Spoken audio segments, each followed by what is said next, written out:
everybody. We're back. JSMR. Happy hump day. You know, it's funny, stuff like this. And I've been bad about recording, planning, but that's kind of the point of this, so that I can learn a few things about podcasting in general and take a hand at something I don't really know about. But, you know, you watch videos, listen to podcasts, you always forget that when these people are doing what they're doing, they don't always feel the same. Every episode, they don't always feel as happy as they sound, as prepared, as excited, you know. Moods are always changing, right?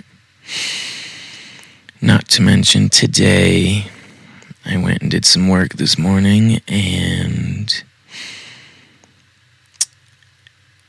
at the encouragement of my boss, I tested out some of the product that we have at one of my jobs, which is psilocybin gummies, chocolates, you know, that sort of thing. It's a company based around, you know, spiritual definition and wellness, and bodily as well, health, of course. So, you know, we just got some new ones, new recipe, blah, blah, blah, blah. And so I'm feeling that a little bit as well. Still figuring out my JSMR voice, what I want to do. Do I want to eat food? Do I not want to eat food? You know, like, should I write my own stories? Should I really press people to send me theirs? This is all just a crazy game, and let's see what happens. You know, there's so much to do and to go on, so much to think about all the time. And that's why I drink.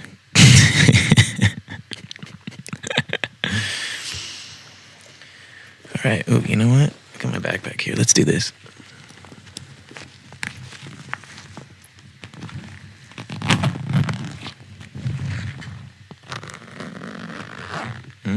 Zipper. All right, but for real, I need something. Nicotine, baby. Oh, sorry, that was maybe a little loud.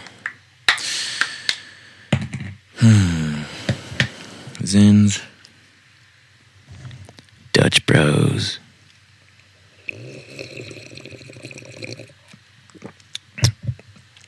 All right, y'all ready for this?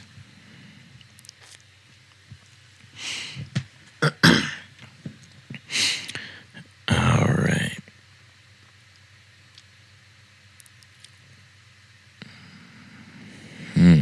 Ooh, this one's longish, and let's go. Damn, I just talked for 3 minutes about nothing. All right, everybody, happy Wednesday. Thank you for being here. We're going to start with AITAH. Am I the asshole? Because apparently the word asshole is two, actually. So I'm 25 and my husband is 28. We just had our first baby 4 days ago. I've just been released from the hospital yesterday. My mother-in-law is bombarding my husband with calls because she's old and sick and wants him to take care of her. My husband took 2 weeks off work to stay home with me and the baby to care for me after the C-section and bond with our daughter. Mother-in-law, gosh, aren't they just the worst, took that as him being free and available and refuses to acknowledge that he's not on vacation. It hasn't been easy. There were complications and I lost a lot of blood. I'm in a lot of pain to the point where I can't even stand up on my own. Our baby is very fussy and crying a lot. We're not really sleeping because she literally cries every hour. The first time mother-in-law called was literally 3 minutes after I gave birth and wanted him to go to her because she wasn't feeling well. Holy smokes. She kept calling every hour when I was still in the hospital. My husband stayed with me the entire time because, like I said, I lost a lot of blood and wasn't feeling well. He put his phone on Do Not Disturb and didn't turn it on until I was discharged. We were still in the hospital parking lot when she called. He answered, and when he explained the situation, she lost her absolute mind, and he ended the call. She hasn't stopped calling him, and he blocked her number last night at 4 a.m. after 73 calls from her. 73.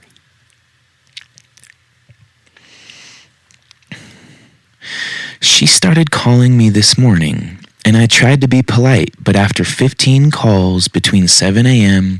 and 3 p.m. where she called me names, yelled at me, and insulted me, I snapped and told her to leave us alone because we have a newborn at home. She said she doesn't understand why he can't go to her because her husband never took care of her after she gave birth and wasn't really involved with the kids until they were 3 to 4 years old, and I told her it's not my fault she married and had kids with a deadbeat and to leave us alone and figure her own shit out like an adult. Yeah, I don't know where this man learned to be a man because his dad definitely sounds like a piece of shit. My husband is on my side, but we're obviously biased considering the amount of stress we're under at the moment. So I'm asking, I always love when they ask, especially when it's like unbelievably obvious. I'm asking because I don't know if it's just the stress and the hormones and we're actually the problem, or she's out of her mind. She's out of her fucking mind. To expect my husband to leave me alone at home in this condition. I'm posting here because I need unbiased opinions. I feel like an ass for what I said, and even if it's deserved, I shouldn't have worded, I believe. And even if it's deserved, I should have worded my frustrations better. Let's see. Ooh. Edit to update quickly. This sounds juicy. She's officially blocked on all channels. My husband sent her a long and detailed email informing her of our decision to go no contact and the reasons behind it. She was also told that if she continues to try to contact us in any way, we will be going to the police for harassment and look into getting a restraining order against her. She responded that it wasn't fair and said, "Is that bitch making you do this?" So yeah, she's banned from our lives indefinitely. My dad and father-in-law will be coming to stay with us 1 week each just in case she decides to show up to our home. So they're definitely divorced. Funny how that he was a deadbeat dad, but he's a great granddad. Ain't that some shit? Me and baby are doing well. I'm writing this while breastfeeding her. She eats like a champ. Hubby is sleeping right now. He was up all night with the baby so I could sleep because I was barely keeping my eyes open. Thank you for the wishes. I'll update if anything else happens, but I'm really hoping this is it. Yeah, me too, girl. Me too.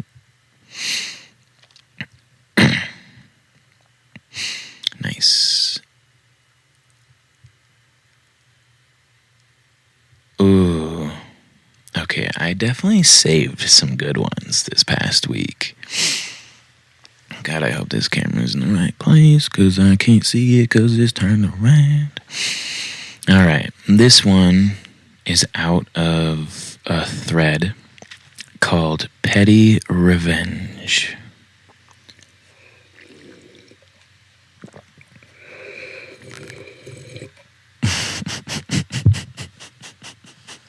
It's so crazy you can hear that, just me barely casually placing a plastic cup on my table. Jeez. Wood. Reverberation, you heard? Last spring, my old neighbor, who was a saint, sold her house and moved away.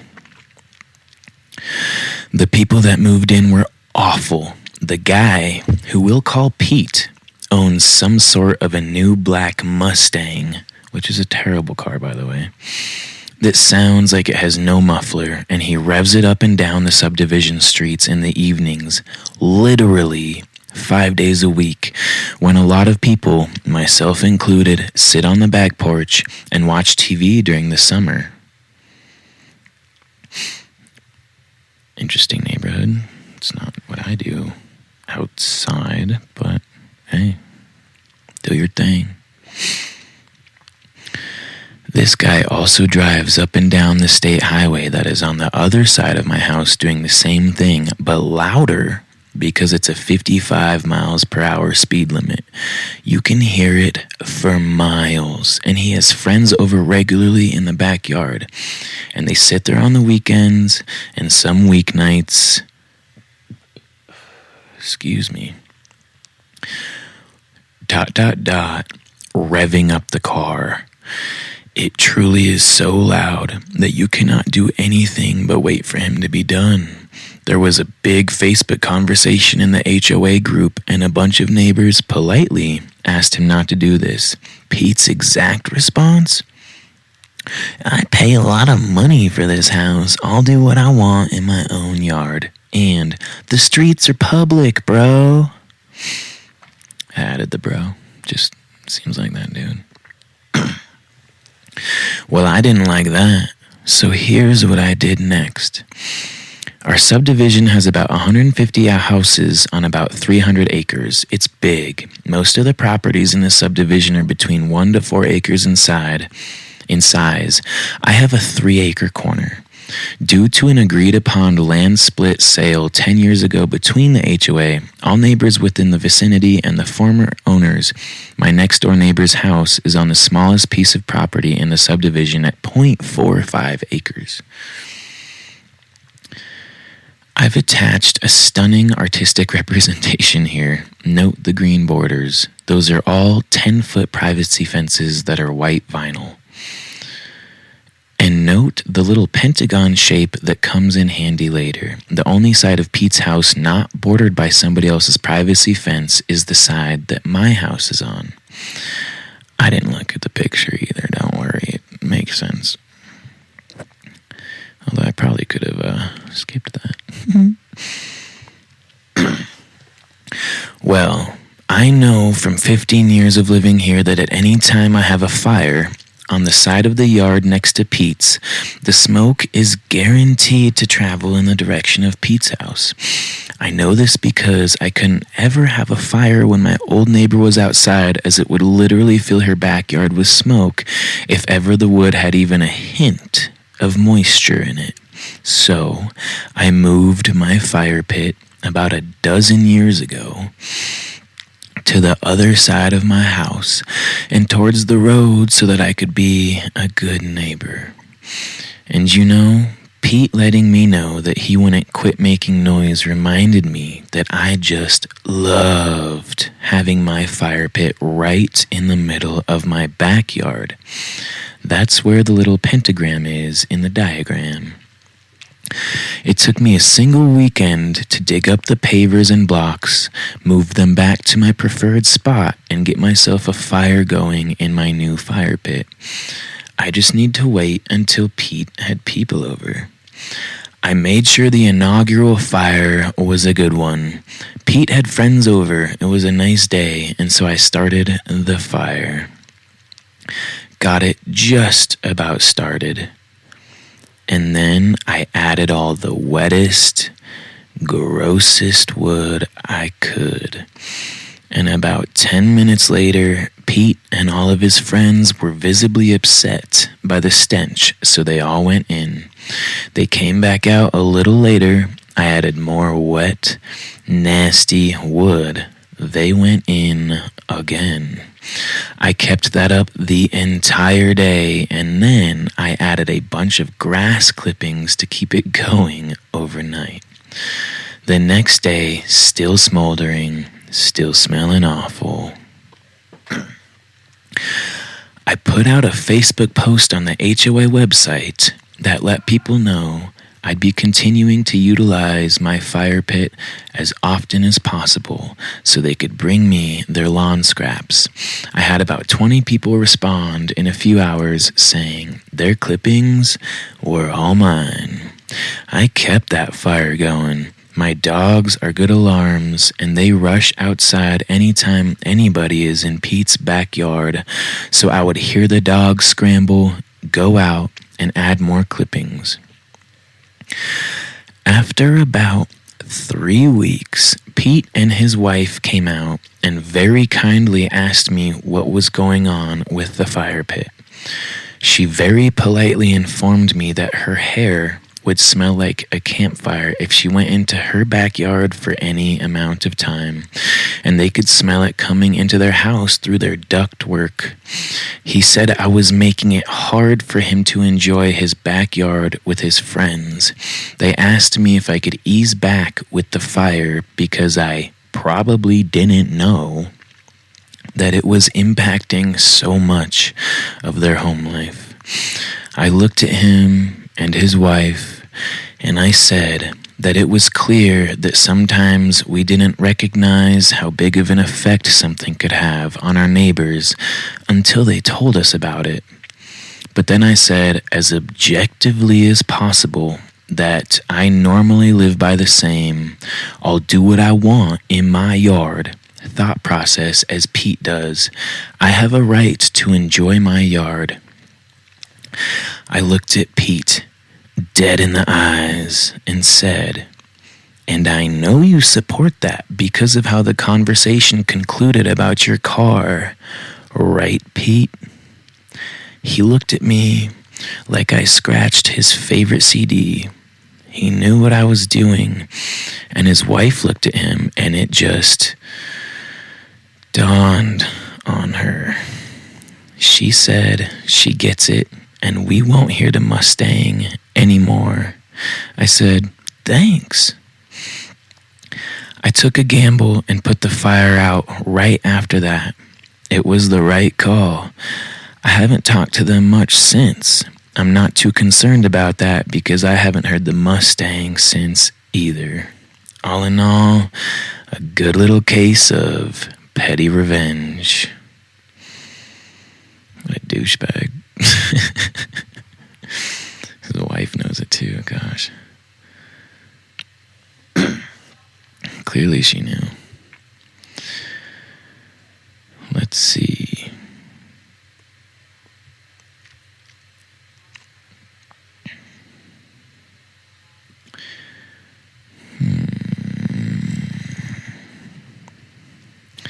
All right, let's just keep going down the line. This one is just from one called Stories. And sometimes on Reddit, you can put like a little tag that might help people understand the vibe of your post, despite the thread it's in, because like Stories is very wide, broad. And this little tag is a little red one that says venting. For context, I'm a younger sister of an older brother and sister who has a boyfriend in a family of 3. I have always wanted to pursue a career in making cartoons or painting, as I had been very talented from the beginning. Wow, brag much. No, just kidding. That's dope. Some mocked me for my decision, but I decided to ignore it. However, this changed when my older sister started poking at me with rude comments. Does that painting put a roof over your head? Or nasty comments like, nobody would like that anyways. What a shame. I bet nobody would want you since you look like your paintings. What kind of fucking family is this? Jeez. I cannot believe some people. One day, I was out for commute and errands, and I had been out for a little while. Cue in my sister, who decides to unlock the art room with a spare key to see a work-in-progress drawing I did. Of course, knowing her already outlandish behavior, she started ruining the drawing, splashing random paint all over it, breaking the canvas, even chopping a hole into it. Holy smokes.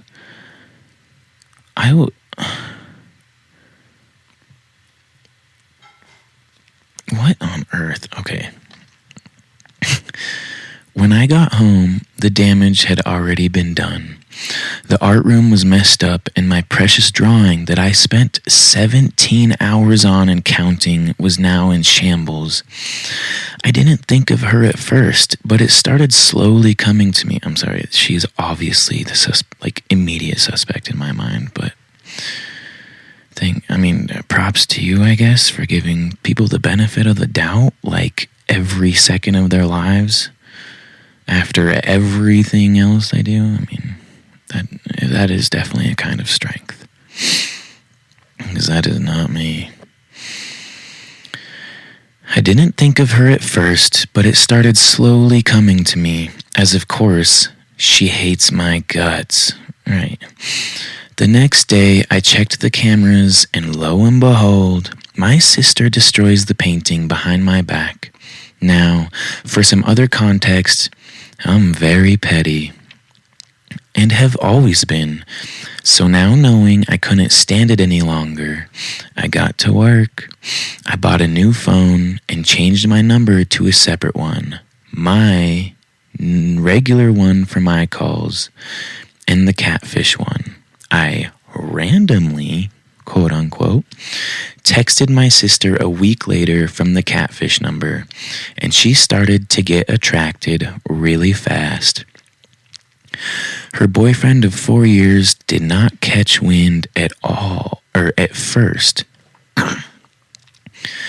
but he started getting more suspicious as it went on. One day, the stars were aligned in my favor. She finally sent an intimate picture and even asked to call.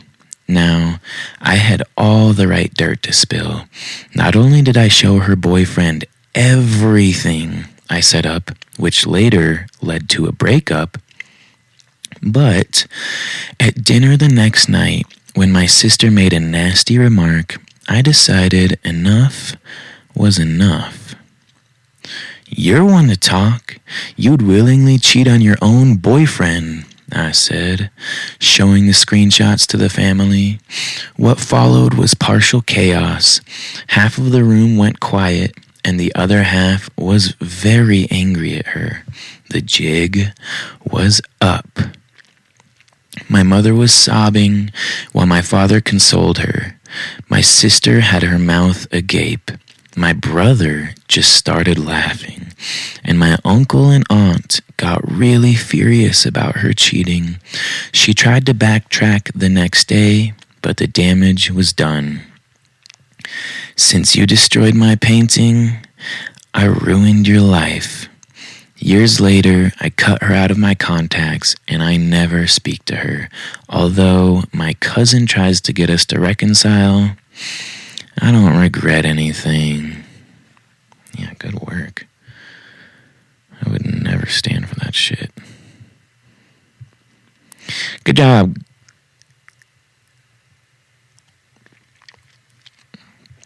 Oh, this one's just funny. It's in a thread called Overheard, and these ones, they're super short, but they're always hilarious. I was in Walmart yesterday and saw a teenage boy and, I'm assuming, his younger sister. She was helping him select things for his Valentine. Mad cute. Alright.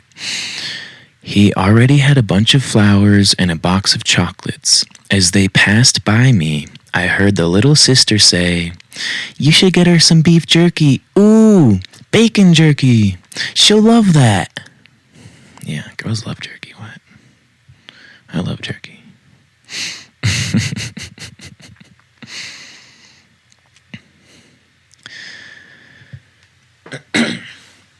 All right, here's another one from AITAH. I, 28, male, bring my lunch to work every day in a bright blue Pokemon lunchbox. I've had it for years, and I don't think much about it. It's just the perfect size, keeps my food cold, and honestly, I think it's kind of fun. Recently, a new coworker, Matt, 35, also a mailman, not a mailman, but you get the gist, started making comments about it. At first, it was just joking around, stuff like, "Nice lunchbox, dude, my kid has the same one." Whatever. I laughed it off, but then he kept bringing it up, saying it was unprofessional and that I should grow up and get a real lunch bag, bro. I told him I didn't see the issue and that it's literally just a lunchbox. But last week, he took it further, telling me in front of our coworkers that it was weird for a grown man to be carrying around kid stuff. Shut the fuck up, dude. I told him he should worry less about my lunchbox and more about his own life. Now, he's been acting cold towards me, and a couple coworkers said I was being too harsh and that he was just messing around. But I don't see why I should change something harmless just because one guy thinks it's weird. Am I the asshole? Fuck no. Fuck that guy. Are you kidding me? Jesus Christ, what the fuck? That is like so much of the stuff I read on this app. I love the drama. It's so entertaining. But holy smokes, I can't believe real people like this exist. I